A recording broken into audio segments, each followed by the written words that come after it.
Oh, hi. I'm going to move you, Abigail, for a minute. Hi, guys. You got to see my guest for a quick pick there. I have not done the guesting, hosting aspect of Chakra Sessions. So I'm going to just quickly type in that this is Chakra Sessions and have that up for you guys. Welcome. We are here as part of Star Nation's radio network, being shown through Be Live TV and in Facebook land. And we talk about all things energy and how that relates to our life, how that we can use that knowledge to change our life and change our health and well-being. And sometimes how we do that for others, like our family or our friends. Because when we help someone else, we're helping ourselves at the same time. So good morning, everybody. Vicki is saying she can't hear me, so let me know if other people are having that trouble. Because I know that Abby and I could hear each other just fine when we were talking earlier. So just let me know if you can hear me. And if it's just Vicki, then you can just refresh your screen, sweetie. So today we're going to talk about the energy. Okay, thank you, Christine, for letting me know. So Christine let us know she can hear us fine, which is phew, and Rob can too. So thank you guys. So today we're going to be talking about the energy of autism. It is becoming something that is very commonplace. It's something that people are experiencing either in their immediate family or in their friends and family network. And it's something that, you know, for some people, there are theories about how it arrived and whatnot, which we're not going to go into today. But from an energetic perspective, the way my team has spoken about autism is that it's here to teach us how to ascend. And the more we can understand about the energy of autism and how to sort of break the barriers that seem to be constricting us from, you know, being able to have open communication and understanding. And believe it or not, those boundaries are on our end, not on theirs.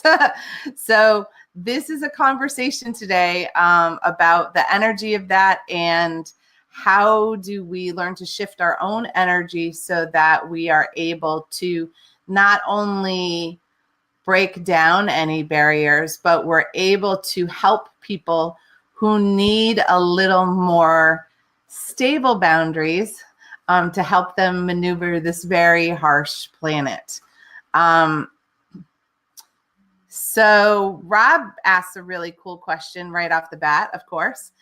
So he asked, I was wondering, autism was not understood at the time, but is it possible that eccentric geniuses such as Bobby Fischer, Glenn Gould, and Stu Unger were autistic?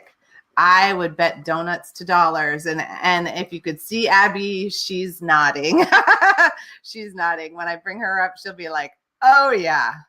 And make sure, yes, of course, Neshi's reminding us to please share and like this show because this is a really important topic. It's come up a number of times on this show before when I was talking about other things, or it's come up in the soul connections when people have been, you know, family members are seeking guidance because they're at their wit's end.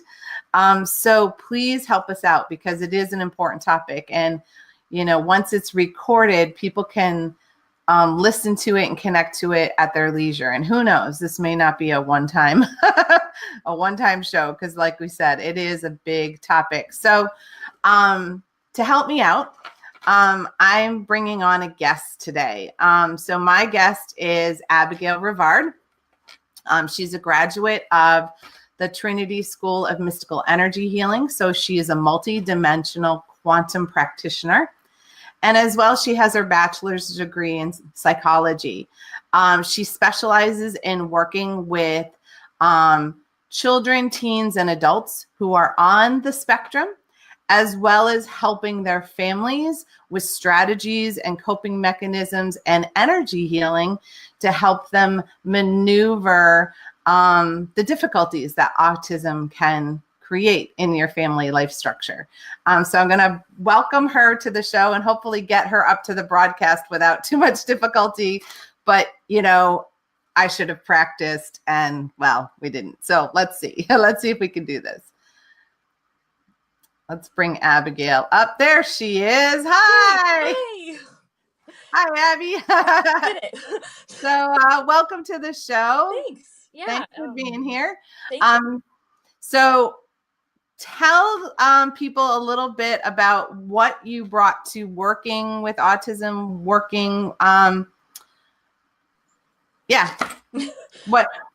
are you specializing in autism in general, in your energy work and in your healing work? So I guess the most obvious piece of information, I hope everybody can hear me, is it's impacted my family very directly. My middle sister has autism pretty severely, and it's different. It makes different growing up, not bad by any stretch, but it's definitely different. And being as we're in our 20s, you know, my parents in the 90s were struggling with an autism diagnosis and all the speculation around it, and just how that's changed over the years. That's been a big thing. And actually, originally, I know you and I have talked about this, I didn't want to get into autism studies. I was like, that's so cliche. But it hit me later on in college. Why shouldn't I? I have a different perspective along with a lot of the people who are also in it. We have similar experiences, but different enough so that we can become relatable and practical. We're not, you know, this would be like, oh, I'm going into quantum physics, but I have an art degree. Might, you know, overlap. They can, sure, why not? But having such a personal experience, I feel, helps me relate to families better. I like people in general. I love learning about people. I like being with people. So why not make it an intimate connection? Nice. Yeah. Thank you. So you and I had the privilege of working together with your sister. So Abigail and Trish, that's her sister, they used to dance at my dancing school that I had before I started doing energy work full time. And I worked with a lot of autistic children, but Trish was special because she was higher on the spectrum, as people might say. And so, you know, when Abby's mom arrived at the dance studio with this sweet little girl who just wanted to dance, nobody else would take her. And she said, could you work with her? And I said, well, sure. Yeah. And she thought I was crazy because everybody else was freaked out. And I intuitively understood that she just needed really safe boundaries. And with having that, I wasn't going to have a difficulty with her. And didn't ever. Still don't. Still don't. Still, you know, she got up on stage and performed with everybody else. And even in really difficult places like our 3-county fair or the Big E, which is the Eastern States Expo, is 5 states worth of people. It's thousands of people. And we performed on the stage there, and she was just fine. So with Trish, you learned a lot about things. So what are some of the things that help people understand what's the difference for people who have autism? What's the difference with their energy field, maybe, or their chakra system, since that's kind of what we focus on here? So the most baseline, if I can give it to you in one sentence, these individuals are on the spectrum, and I mean the whole spectrum, vibrate at different degrees higher. They're a little higher, or, you know, a lot higher, and that is uncomfortable right now on the planet. I think a lot of what they're running into is, I don't want to be here. And why be somewhere uncomfortable? They find things that resonate with them and they stick to it, because that's what we all are looking for, something comfortable in life. So why be uncomfortable? So you have people who don't You know, they don't stay here. They don't want to be grounded on this plane. They're up having conversations with angels and archangels and even bigger things.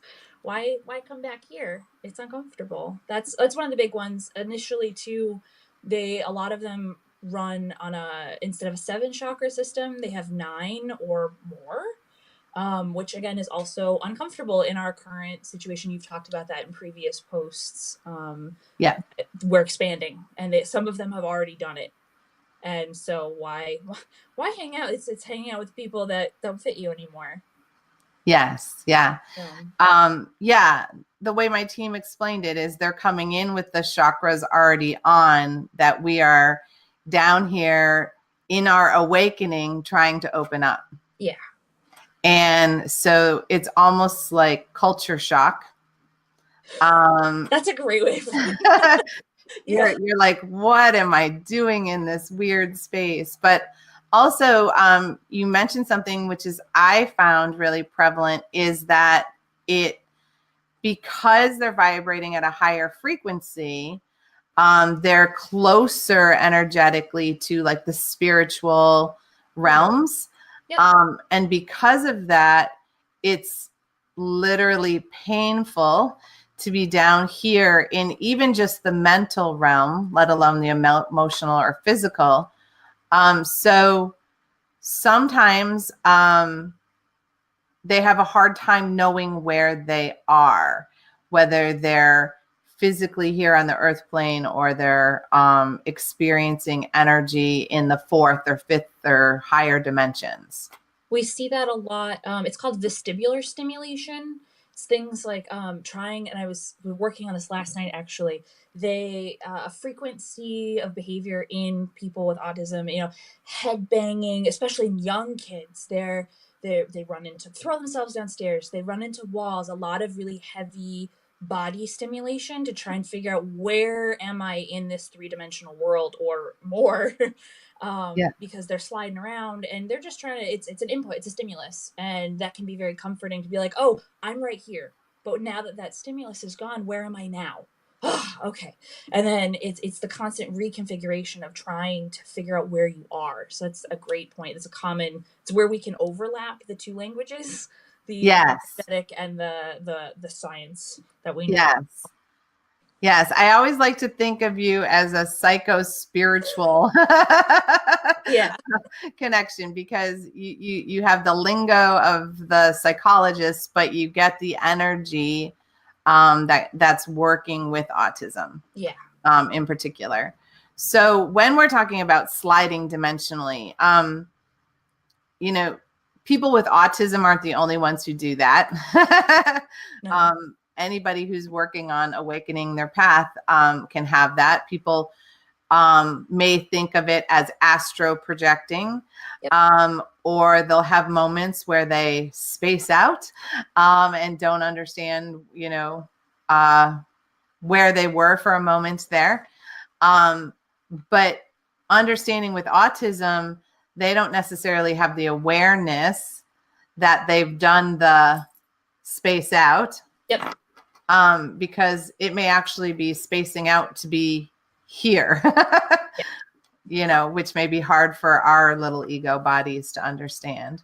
Additionally, with that, there's also we have a set of standards on this plane and in this energy. You know, you have to be present, you have to be current, you have to be active with the people that are around you. But if you're the next vibration or even the one above that, the social standards are different. You could be, and so having somebody go, oh, that's bad to not be here right now. Okay, I guess I got to learn that rule for this system. And that's another huge piece. It's learning what's appropriate socially, intersocially, personally, learning all of those things, because you have different standards for different places. So making sure that we're being gentle to ourselves for expecting such high expectations when some of them are processing things on different dimensions, learning all the different rules, that, you know, making sure we're gentle with everyone. Yeah. Yes, that makes sense. You and I have talked about, as you were journeying through college, I I sort of remember this period where you had a sense that there was a multifaceted approach that would work better. Yes. And I know that some of that took place when you started to connect with essential oils. Yep. And also with energy work. So how have you seen some other holistic energies helping or making energy clearer? Maybe? So initially, I also have a background in behavior analysis, which is the really like the top notch of how to address behavior problems in individuals with autism. And I loved it at first, and realizing, diving deeper, that it is a very, very one-sided approach. It's not looking at the emotional piece. It's not looking at a spiritual piece or a medication piece. So then I was, okay, well, there's got to be something more. And I found, okay, well, there's this holistic piece that no one looks at least that I did a lot of research, and we're trying to pull it all together. And then you've seen, we're up and coming, it's more mainstream now to see how essential oils are affecting everyone. And it's been very hot topic to see how they're affecting classrooms with individuals with autism, specifically looking at attention or emotional regulation. So we're seeing a lot. You can find, Google search that really quick, essential oils in classrooms and individuals with autism. You see that there are improvements. And I went, oh, so there's a correlation here. But if you look at what essential oils do, everything just vibrates. It's energy work. Yes. So all right, why don't we add a crystal to that and see how that can improve it? And well, if that worked, well, maybe they should consider acupuncture. If an individual will tolerate it, it's all just a series of combining energy in the right ways for the individual. I don't think there's any one approach that should work or does work 100% from that perspective. You have to mush a bunch of things together. Well, I mean, we're all individual anyway, so it's not like one approach works for any of us either. Yeah, exactly. I feel like I have a hard time with this approach. Well, this is going to work. Well, that didn't work for so-and-so over there, and it worked great for here. So how do I know that's going to work? Right. There's a lot of, I am not a fan of the absolutes in anything. Yes. Yes. Especially when we're talking about autism, because the spectrum is as varied as people are. So to really think that, this is going to work for everyone, it's just not. It's not practical. Yeah, it's not. So one of the things that, as I've been doing teaching work, when I was doing it as a dance teacher, for me, it was about really making sure that my students were on a particular regimen, that they were had really clear boundaries around time, especially. Yep. And, with that, doing the energy work, for me, I've noticed that, where most of us have a very, firm membrane on the outer edge of our aura, that people with autism, their boundary is it's either leaky or it's almost non-existent. It's very nebulous. Is that kind of an accurate? So yes, short and simple, yes. That's very common. And I feel we feel that part of that is, again, it's pushing, thinking back to toddlers, young kids. We're trying to find out how we're safe, and we're trying to figure out where we are in this world. So are these individuals. Push the boundaries, making sure, as you grow and as you change and adapt, you're constantly pushing your boundaries. So it's almost, newborns don't have a boundary. They want to be all up in your business all the time. They don't know any better. And as they develop, as they get older, this is the same principle in how we've been working on it. It's the idea that we're just looking to be safe.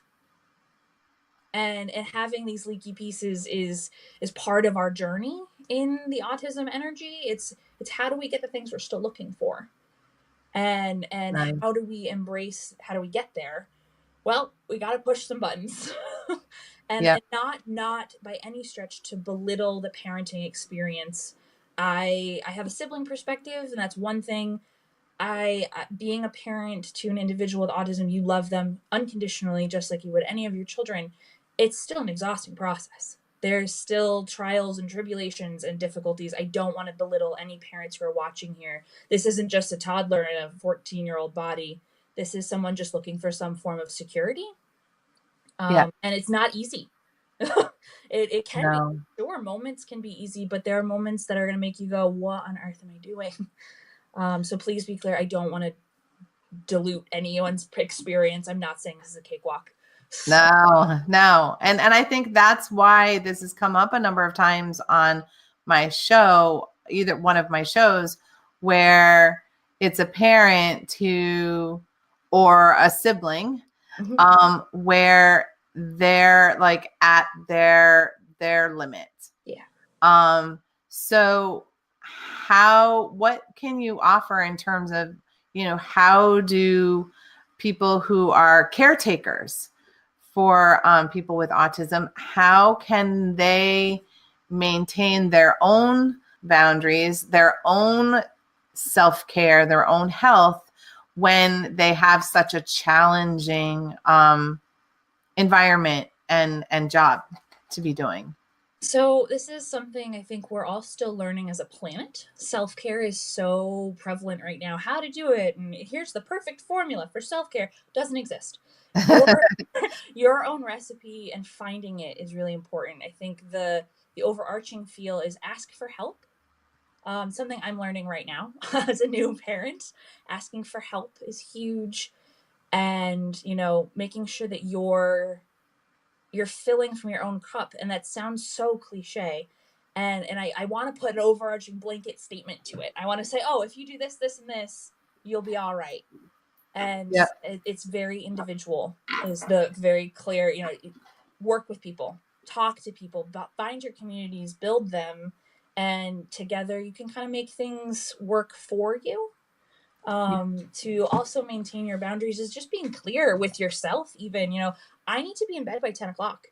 No, oh, let me send one more email, or I'll stay up to finish that show. Really holding your own self boundaries will help you hold boundaries for other people. That's Right. their big facet there that just kind of popped in. Yeah, no, that's a good one for all of us, right? I mean, Yeah. The reality is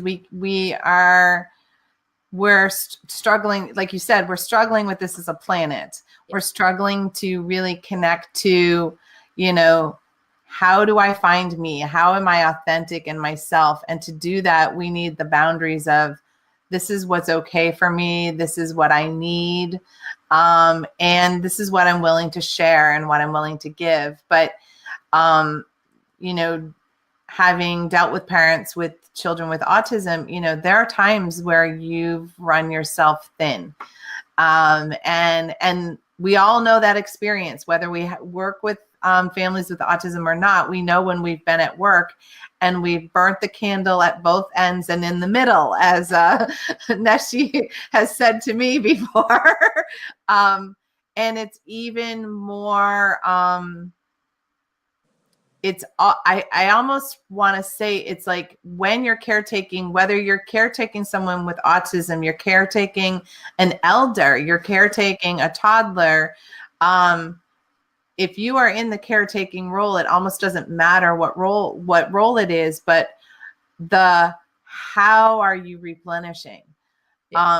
Because it's a 24/7 job, how are you replenishing? So what are some ways that, you've worked with yourself or your family in dealing with Trish to be able to do that? I think a lot of it feels like a lot of it is also, it's changing the vernacular. Changing your language, changing your thought process.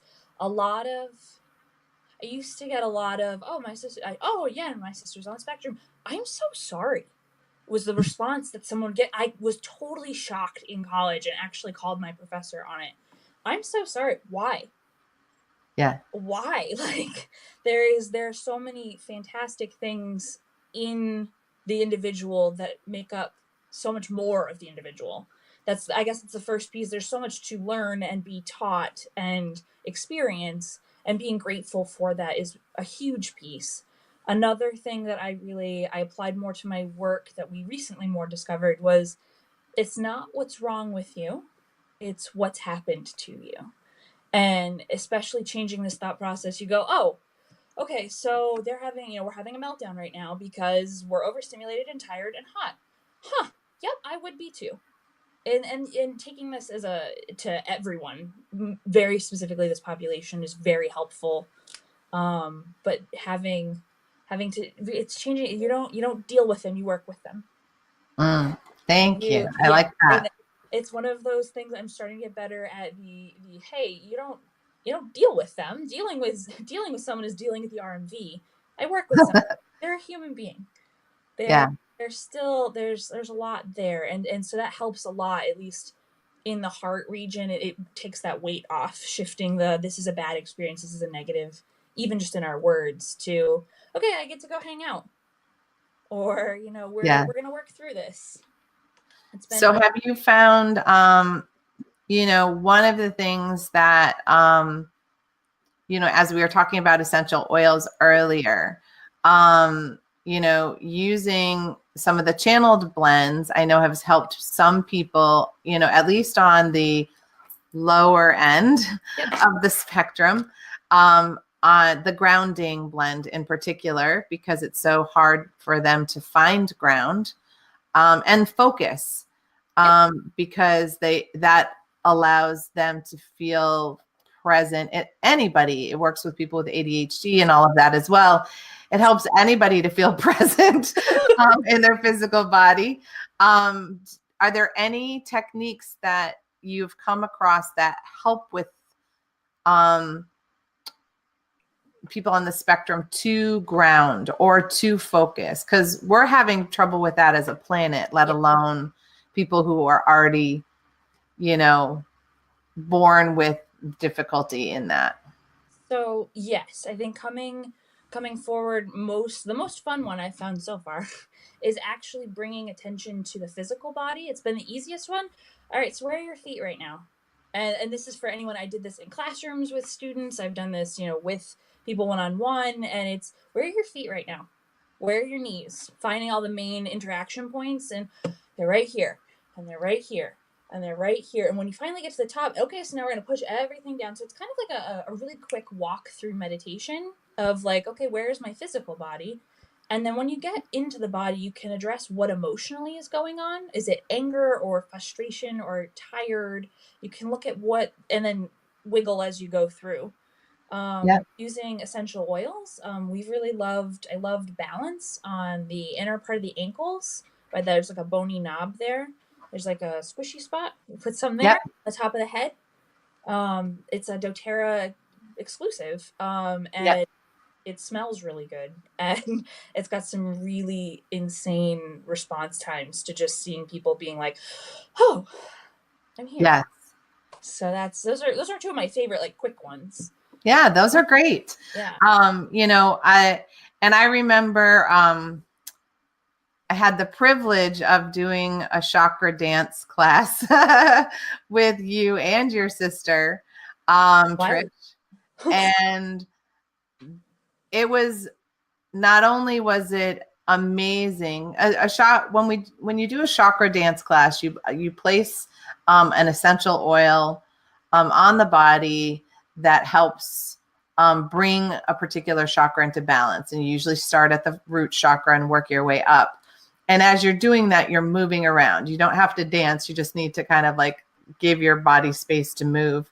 And we had music playing so that it encourages you to do that. And as we were working our way up through the chakras and through the oils, seeing the shifting in your sister to a more grounded, a more present space it was like a beautiful thing to witness.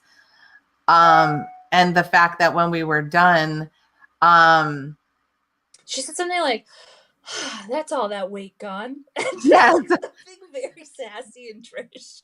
Yeah, she was just like, she she's like, oh, actually, I think once we got to the heart chakra, she was like, oh, all that weight of all those other people is off of me finally. And it was so spot on energetically to what we all carry and we don't even realize. But the wisdom, because she had this other perspective, was really beautiful. So yeah. Now, as part of this work, you are launching a children's program here at Trinity School of Mystical Energy Healing. So tell us a little bit about that, because I know it's open to all students, regardless of, whether they're in the spectrum, they're not, it's kind of open to all kids. Yep. So I'm really excited about this program. I've been working really hard on it. It's kind of like a wizard training program.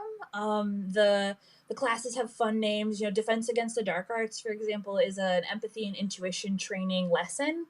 And it's all about, how to put your guard up when you're in a stressful situation as an empath, and how to use your intuition to make good decision making, and how, that feeling that something's not quite right should be listened to. That's one example. We'll also be going over Reiki 1. It's called The Magic Within. Nice. The foundation for this is, if we can give the individuals, the youth, the 8 to 14, at this point, there'll be more, I promise. We give this category of people the tools to help them heal themselves, or to just soothe themselves. Middle school's rough. Yeah. And working through these things, having more tools, then we shouldn't have, crazy, you'll go through an energy medicine program when you're my age and be like, oh, okay, I know how to do that. Give me something different.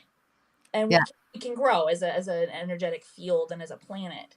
The predominant piece, I think, really, me and the women who are working with me are making sure that there are lots of tools in a toolbox, because you never know. It's the life of an individual is so different. Being, oh, I like essential oils, those work great for me, or meditation was something that really settled me. These are all things that they will learn how to do, and then have the community support to move them forward. Nice. Yes. So. And I'm going to share, because Lindsay's in the house and she's saying, so excited to be part of this. Yes, Lindsay's going to be one of the TAs. So you have an open house. Yes, on Saturday. That's coming up when? Saturday, June 8th from 11 to 1. And we're going to have, we'll have activities and games. It's a drop in, drop out. So no pressure to stay the whole time. You're welcome to. I would love that. But no pressure. We'll have, hands-on activities, group activities, individual activities. You'll get a feel for what we're going to be working on in August. Nice. So the open house is this Saturday at Trinity Healing Sanctuary. When is the week-long children's program actually going to run? August 5th through the 9th. So it's the first full week of August. All right. I believe it runs 8:30 to 4. With, extended drop off if you need it, or pickup. Yeah. So. And this is also open for parents who have children with autism. Oh, 100%. Anybody who feels like this could be fun for them, I want to hear you. I want to see you. I want to talk to you. Let's make this work. Right. And I think it's really cool to have a program where, children can interact with their own energy field and with others, and learn boundaries and things like that as part of all of the magic that they're going to be playing with, because we all need a little more magic in our lives. And so I'm looking forward to having that here at Trinity Healing Sanctuary, because that really resonates for me, that, having some programs for children to start owning their intuition, start owning their gifts, and learning how to, listen to their intuition, listen to that inner voice, and letting it become the guiding force in how they work. Because that's been missing in a lot of, ordinary curriculum. So thank you so much for joining us today. You're welcome. Really, really happy that, we had you. And if anybody wants to contact Abigail about her work or her services, She can send a message through Chakra Sessions or to Trinity Healing Sanctuary, because she works out of our space as well. So we have a good connection, as you can tell. We have a long-standing connection. So thanks, Abby. Thank you. Have a good night. Oh, you too.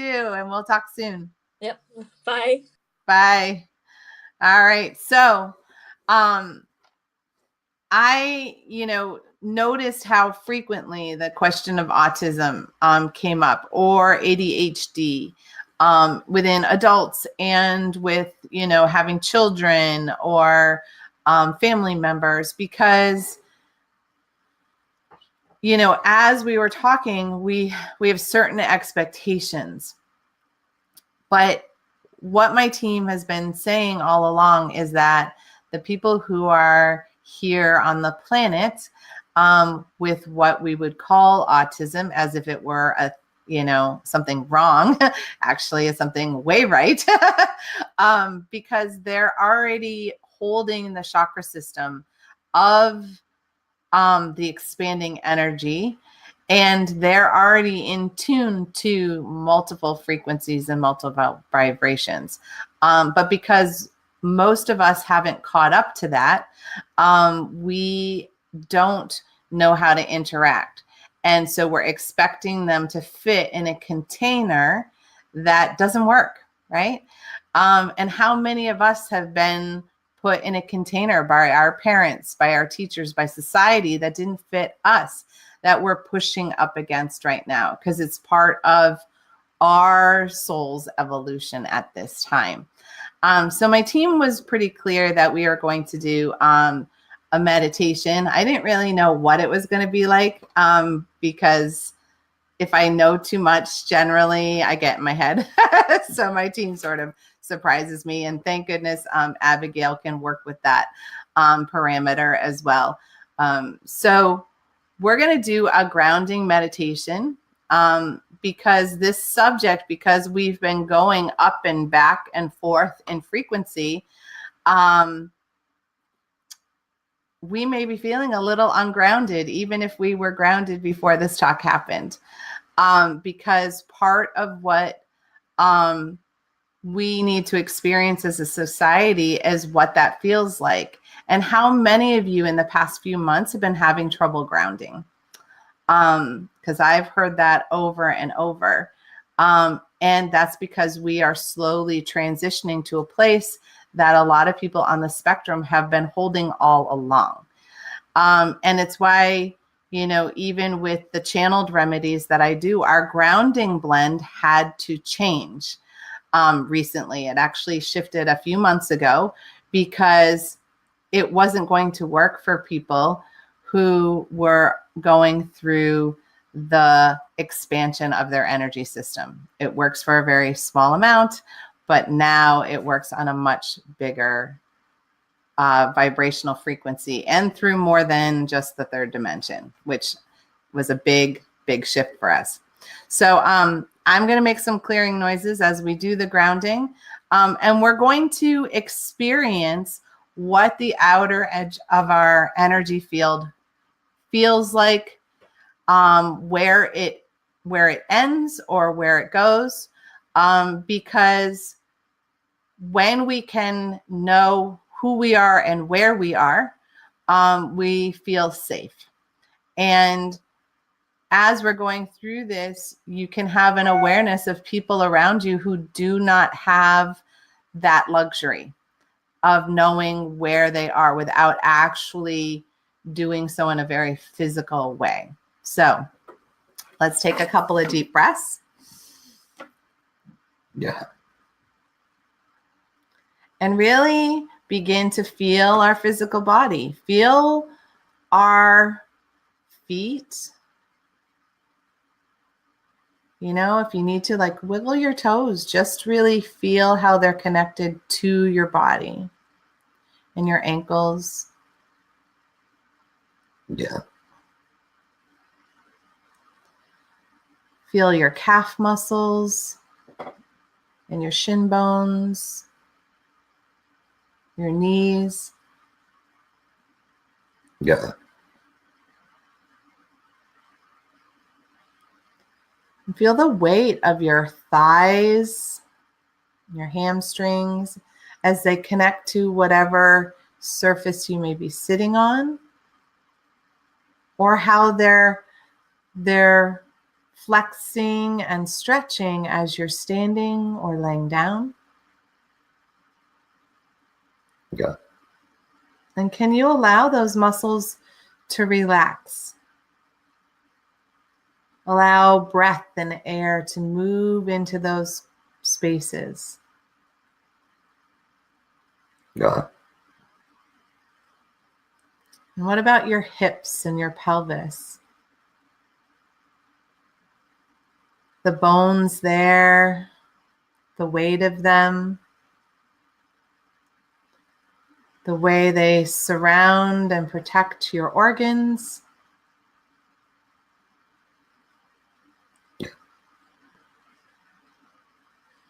And all the intricate muscles and tendons that connect into your spine, and how they wrap around and shield your physical body. Feeling your rib cage and the weight of your shoulders, and allowing gravity to just push down so that the muscles don't have to work hard. They can just gently ease and relax.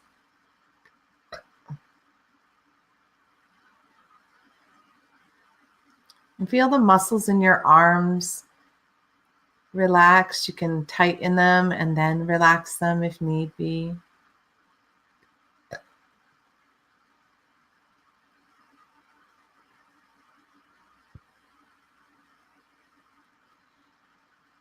And then that beautiful skull and how perfectly it's balanced.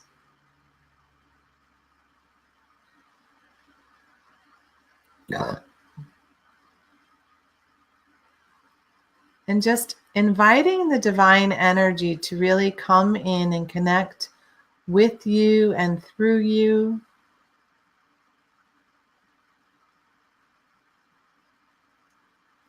To help you experience your physical body, your emotional body, your mental body, and your spiritual body, all as one.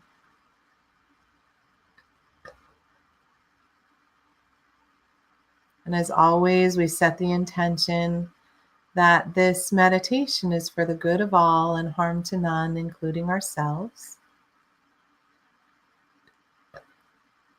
And we welcome our spiritual team and all divine beings of the highest, brightest, and fullest vibrations available to us.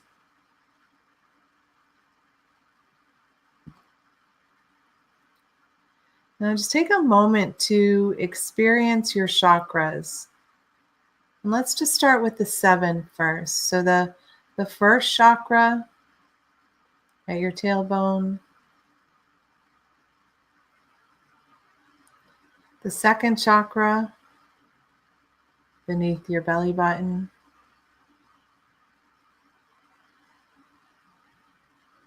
Your third chakra in your solar plexus. Yeah.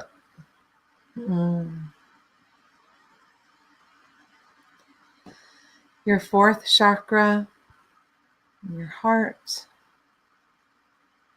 and all around it. Your fifth chakra at your throat.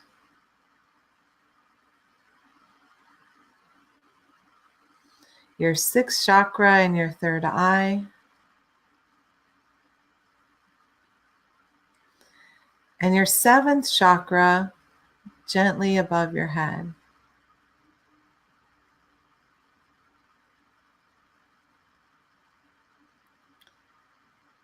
Now experiencing the 8th chakra, which is slightly above the crown, about 6 inches or so.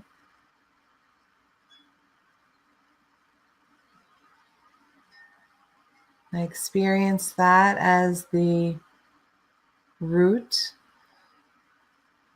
of your higher self.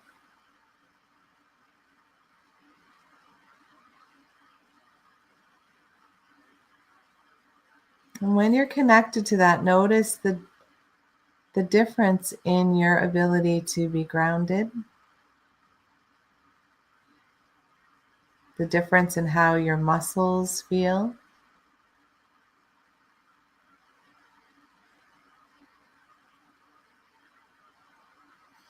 And now connecting to the 9th chakra, that would be directly above the 8th, about another 6 to 8 inches.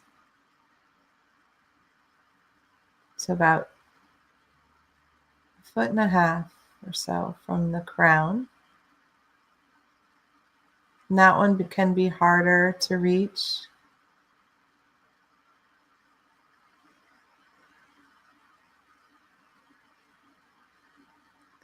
And now with that energy active, just notice how difficult it can be to focus. Again, how grounded does your energy feel?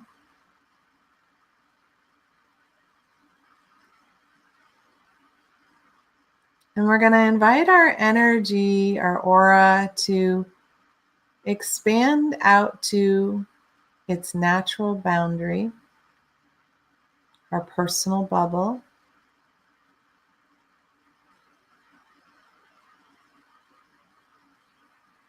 Notice where that is for you.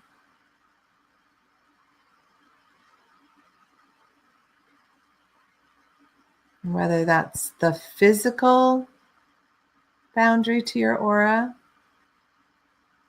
you may experience your emotional boundary to your aura slightly different.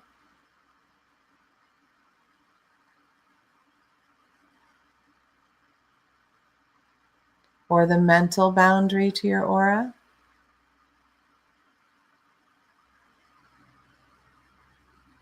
Your spiritual boundary to your aura. So holding your aura in this vibration and your 9 chakras, how does your energy feel?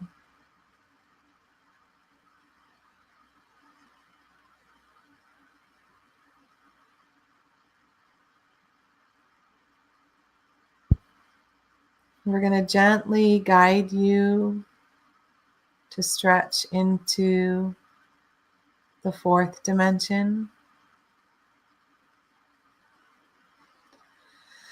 Taking a deep breath, knowing that your team has you safely in this energy.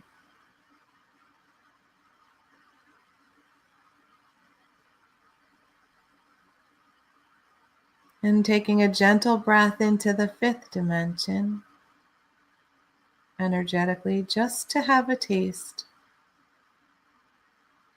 of how different your own energy and your own body feel when connected to all of these other frequencies. Yeah.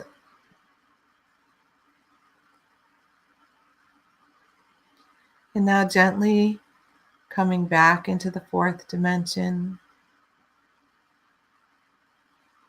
back into the 3rd dimension, and back into this chakra system that you work with on a regular basis. And now experience your body.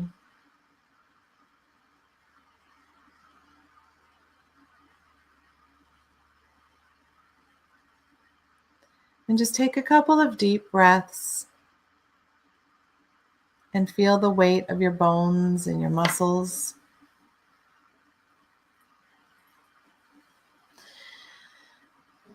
And really bring yourself back to this moment, this present, this energy.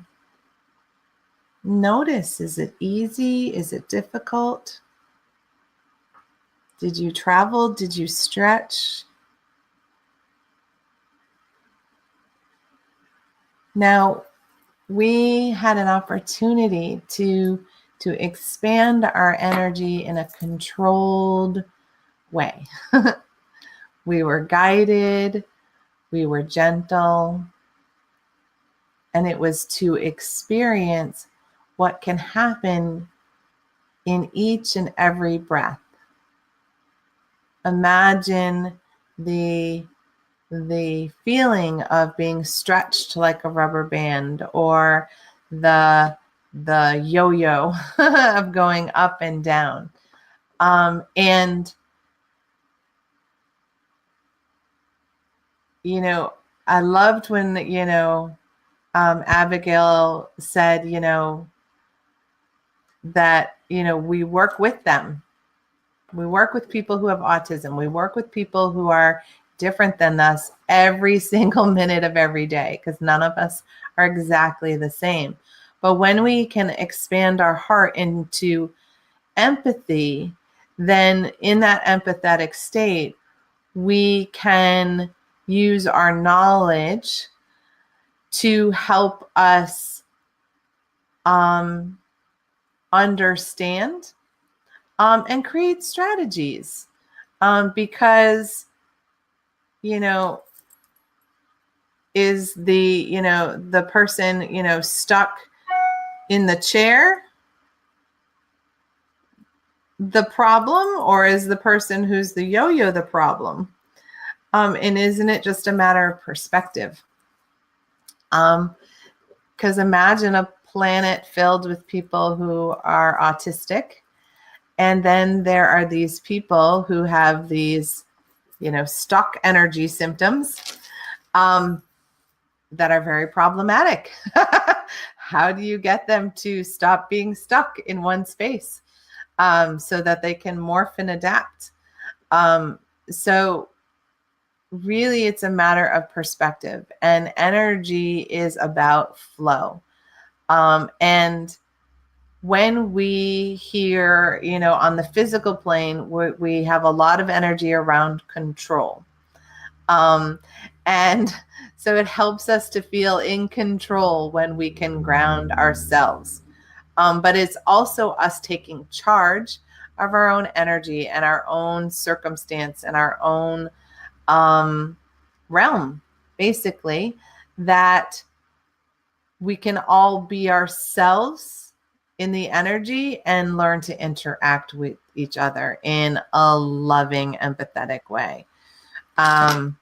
So interesting. So Rob shares, wow, it's not too different, but I've been tested before. No diagnosis. I don't totally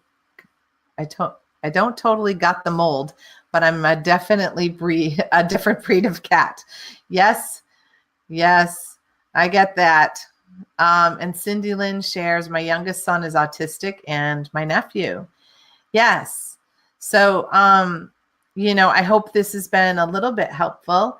Again, and I turn to Abigail when I have questions about any of that, because she has the experience, and also has been looking for ways to help expand the communication with her sister and with others, so that we can help them and they can help us. And that's how I feel about Trisha all the time, is because she's speaking so directly from her heart. There's no filter, and that might be seen as, bad in society, but it's refreshing, right? When somebody just speaks love and truth to you. My brother-in-law was very much the same way. And I think in this day and age, he would have gotten an autism,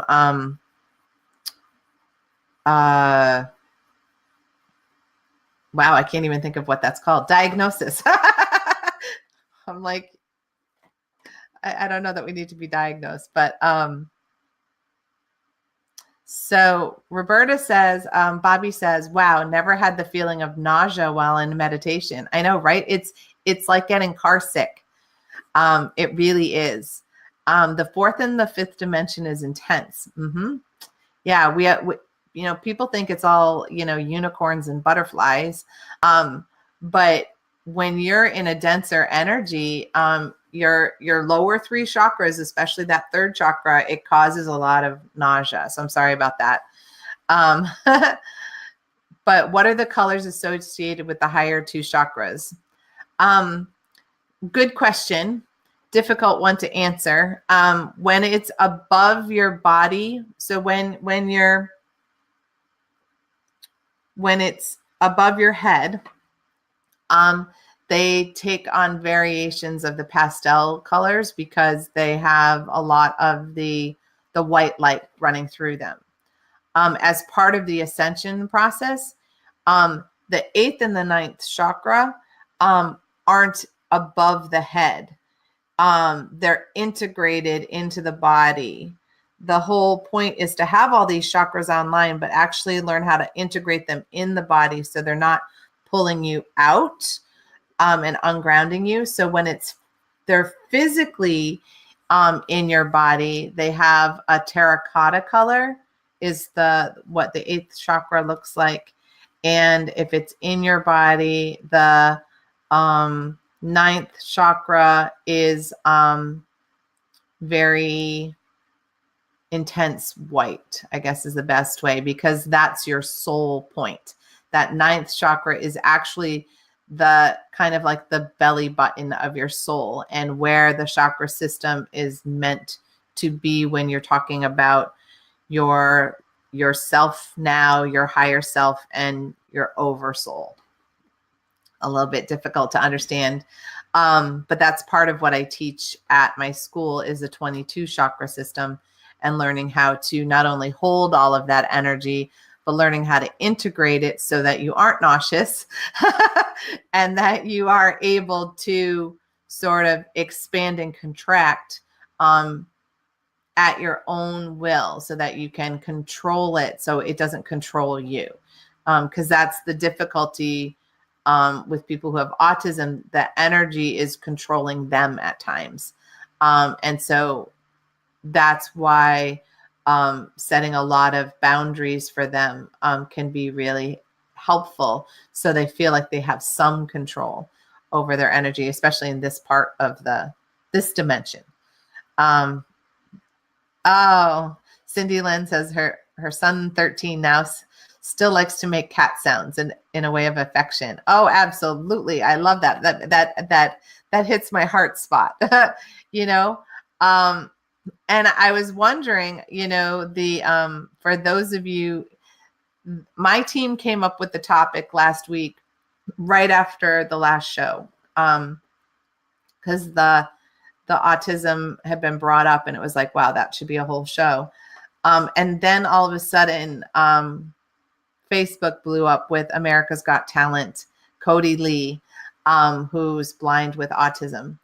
And that is such a good example, an amazing example of when you can help somebody with autism focus their energy on why they're here. And it's so clear that he's here to be such an advocate and a teacher around autism, that it's not a restriction. It's knowing where the expansiveness is, and kind of like Rob was saying before, the genius with chess, because it's taking all of that energy and channeling it into one area of interest. My brother-in-law had just this amazing energy for history, and particularly the Civil War. And you could name a date and a time, and he could tell you who was standing where on each battlefield on that given day, which, he was seen as, mentally retarded was what they said in the old days. And yet he had this brilliance that was in there. And so I love when they find their voice. And if it's a cat sound, I love that. So Brenda's saying nausea with the 9th chakra and rotating flower symbol, very calming in 4th and 5th. Yeah. It's, the 4th and 5th can be calming, once we get there. And they're very calming when we're in our normal chakra system. If we don't normally tap into that 9th chakra, your ego goes, what the heck are you doing? And so it's very close to your stomach. So the first thing it tends to create is nausea. And, because we did it slowly and in a controlled way, that's, it's not surprising that was the experience. But if I had done it rapidly, the way I can go back and forth I can slide back and forth really quickly and easily. Not only might you have had nausea, but you might have had some sort of like panicky kind of energy, because you're like, what the heck's happening? And that's just how your body tries to keep you safe. But in this expansion energy, it's not always the safest thing. So I hope you guys enjoyed this connection with us learning about the energy of autism. And, we're here to learn how to expand our own energy field, control our own self-healing, being able to call in our spiritual helpers to help guide us. And sometimes it's just a matter of we need self-care and we need a break. And we need love and support and help. And so showing you that there are people out there or situations or ways that you can get help, that's a big piece for me. So if you know anybody who could have used seeing this broadcast, please continue to like and share it and get it out there, so we can reach people. And I will post in the comments after our information for Trinity Healing Sanctuary so that you can get a hold of Abigail or myself for any